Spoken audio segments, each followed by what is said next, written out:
वालेकुम। क्या नाम है आपका? मार्गरेट। मार्गरेट कब से हैं यहाँ पे आप? 6 साल से। 6 साल से। और आप ये विक्टिम कैसे हुई? मेरे हस्बैंड ने मेरे ऊपर पेट्रोल फेंक कर आग लगाई थी।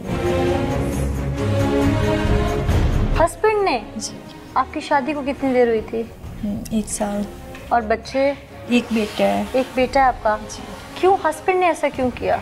वो दूसरी शादी करना चाहते थे, और यानी कि वो तब घर में दूसरी शादी का नाम लेते थे जब घर वाले यानी कि उनकी डिमांड पूरी नहीं करते। वो घर वालों से पैसे लेने जाते थे तो कहते थे, आपके घर वालों से? जी। अच्छा। घर वाले पैसे दे देते तो कहते थे कि आप वो दूसरी शादी नहीं करेंगे, और जब यानी कि घर वाले पैसे नहीं देते थे तब वो कहते थे कि मैं दूसरी शादी कर लूँगा। मुझे मारते थे, घर से निकाल देते थे। एक दिन मैं सोई हुई थी तो उन्होंने मेरे ऊपर पेट्रोल फेंक कर आग लगा दी। फिर आपको रेस्क्यू किसने किया? कैसे बची आप? मेरे सास ससुर। उन्होंने बचाया आपको? वो हॉस्पिटल ले गए आपको? जी। कितना बर्न हुआ आपका बॉडी स्ट्रक्चर? 45%। बाजू, नेक और आपका? जी। कितना अरसा आप पेन्स में और इन चीज़ों में गुजारा आपने हॉस्पिटल में? 1 साल में हॉस्पिटल में रही थी। उसके बाद मेरा ट्रीटमेंट स्टार्ट हो गया था, और फिर मुझे किसी ने बताया कि मुस्कान सर जो वो जलो उनका इलाज कराती हैं। जब मैं यहाँ आई तो मैडम से मिले, इन्होंने मुझे डॉक्टर के पास लेके गए और मेरा इलाज स्टार्ट कराया। अब मेरे 10 ऑपरेशन हो चुके हैं। 10 ऑपरेट हो चुके हैं आप? जी।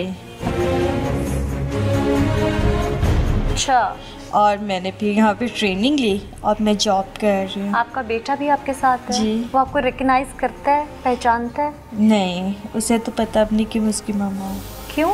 जब मैं जली थी वो 3 माह का था,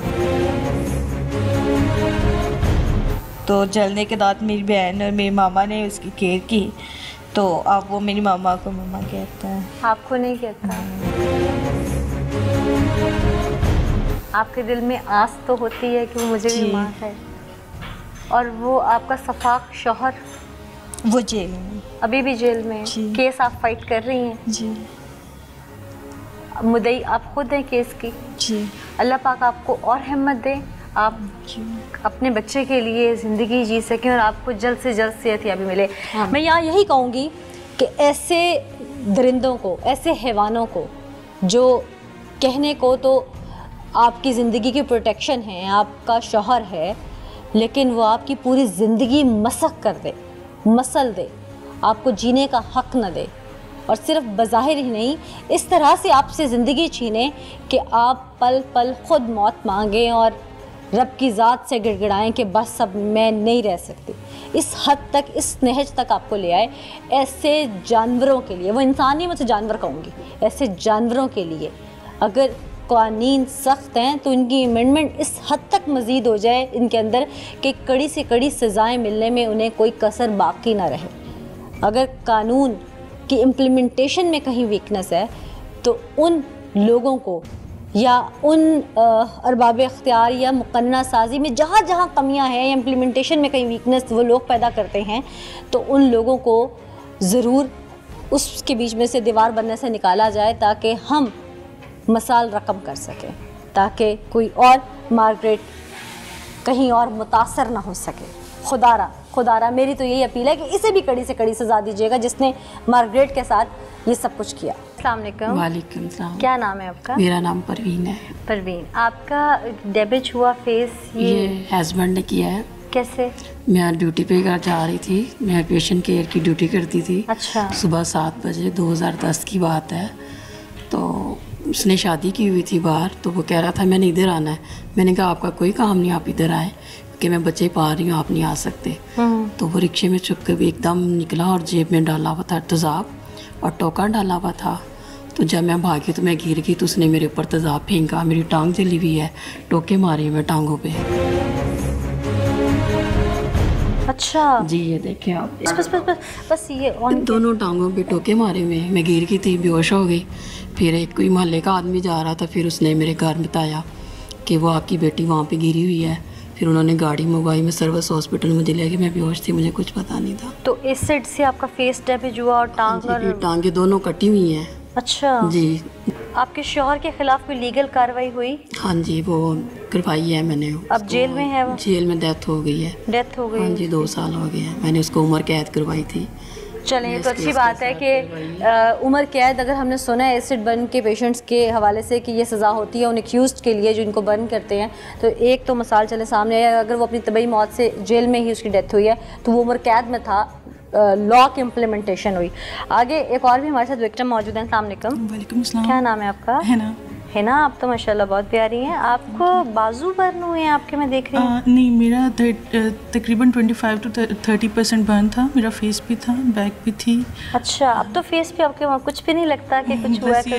अल्लाह के फजल से बिल्कुल ठीक हो गया। अभी आप ठीक हैं? हाँ जी, अब मैं ठीक हूँ। अभी ट्रीटमेंट चल रही है। वेरी बेस्ट, अल्लाह पाक आपको सेहत तंदुरुस्ती दे। कभी हिम्मत नहीं हारनी इन चीज़ों से, ये ज़िंदगी के इंसिडेंट आपको स्ट्रॉन्ग करते हैं। और हम लोग ये कह सकते हैं हिम्मत आप में ही रखनी है, क्योंकि जो दर्द, जो तकलीफ़, जो कर्ब आप लोग महसूस कर सकते हैं, मैं शायद अल्फाज में भी नहीं कर सकती इस तरह से। नाज़रीन, अल्फाज ख़त्म हो जाते हैं जब हम ज़िंदगी में कुछ ऐसे वाक़यात या ज़िंदगी ने जो इन लोगों के साथ कर दिया, मैं उसको ज़िंदगी को कसूरवार नहीं ठहराऊँगी, वो लोग कसूरवार हैं जिन्होंने इनकी ज़िंदगी बर्बाद कर दी। मुझे ख़ुद समझ नहीं आ रहा कि मैं यहाँ पे लिंक क्या दूँ, मैं किस तरह से स्टेबल करूँ सब चीज़ों को। इनका दर्द, इनका पल पल ज़िंदगी के लिए तड़पना, आस लगाए बैठना कि शायद कल का सूरज जो तलू हो वो मेरी दर्द, मेरी अजियत को कम करे, लेकिन ढलती शाम के साथ उस उम्मीद का फिर ढल जाना और फिर एक नई सुबह का आना, ये रोज़ाना इसी तरह से दिन रात गिनते गुजर जाता है। वालेकुम अस्सलाम। क्या नाम है आपका? मेरा नाम सलमा है। सलमा, क्या एज है आपकी? अभी तो मैं अप्रॉक्सीमेट 29 ईयर्स ओल्ड। 29 ईयर्स जी। आपका फेस और हाथ आपके बर्न हैं, ये कैसे बर्न हुआ सब? तब मैं चाइल्डहुड में थी, बहुत छोटी थी, 7 साल की थी तकरीबन। अच्छा। मेरी एज थी तब 7 साल। मैं स्कूल से ही खेल रही थी, मेरे साथ एक ट्रेजेडी हुई थी। आपका कितना बॉडी बर्न हुआ ये हाथ में? जस्ट मेरा हाथ और यहाँ पे मेरा यूनिफॉर्म लगा है, बाकी मेरी बॉडी बिल्कुल ठीक है। बाकी चाहिए। और ये फेस का? फेस का, जी हाँ जी। फेस का इशू हुआ। अच्छा, इस 7 साल की उम्र में जब आपके साथ इंसिडेंट हुआ, फिर आप रिकवर कितने अरसे में, मतलब 10 साल की उम्र में, 11 साल की उम्र, कब तक आप? अभी तक मेरे कंटिन्यूसली मेरे इंटरव्यूज चल रहे हैं, क्योंकि अच्छा। जी अभी तक, इवन कि अभी तक भी चल रहे हैं। इसकी तो मैं कोई डेट लिमिट टाइम बता नहीं सकती कि कब से कब तक, या आई थिंक ये लॉन्ग लाइफ तक चले। ये तो हम तो एक बर्न विक्टिम्स हैं। इवन कि नॉर्मल भी हो ना तो उनको भी लोग बातें करने से बाज नहीं आते। Exactly. बातें करते हैं, लेकिन ये है कि अपने अंदर एक एबिलिटी होनी चाहिए, हमें बर्दाश्त में करना चाहिए फैमिली रिलेटिव्स को लेके, जी, क्योंकि अगर हम इग्नोर करेंगे तो हमारा ही फ़ायदा है। अगर हम खुद के साथ लड़ेंगे तो हम तो ज़्यादा ऑलरेडी पेशेंट हैं, और ख़ुद को ज़्यादा प्रॉब्लम होगी तो किसी ने हिम्मत नहीं देनी। तो मैं यही एक ऑडियंस को मैसेज देना चाहूँगी, हिम्मत नहीं हारनी चाहिए। खुद के अंदर ये बातें होनी चाहिए कि हम अपने काम को इतने अच्छे तरीके से करें और अपने अंदर ये शौर लेके आएँ कि हम एक अच्छी, एक ब्रेव और नेक ख़वातून के साथ मिलकर काम करें। बेशक आपके बारे में देखकर, आपके एजुकेशन के बारे में सुनकर मैं कह सकती हूँ कि we are proud of you. Thank you so much. मुझे खुद बहुत अच्छा लगा कि आपने मेरा मैसेज दूसरों तक कन्वे किया। उन लोगों को में भी किसी न किसी के दिल में मेरी जो कोई भी बात होगी तो वो मुझे इस बात को अप्रिशिएट करेंगे, आई होप सो। तो मुझे बहुत अच्छा लगा कि आप सब मुझे मिलने अपनी इंपॉर्टेंट टाइम से टाइम निकाल के मेरे लिए आएँ। तो मैं तो आप सब के लिए, आपके ऑडियंस के लिए बेहद शुक्रगुजार हूँ। Thank you so much.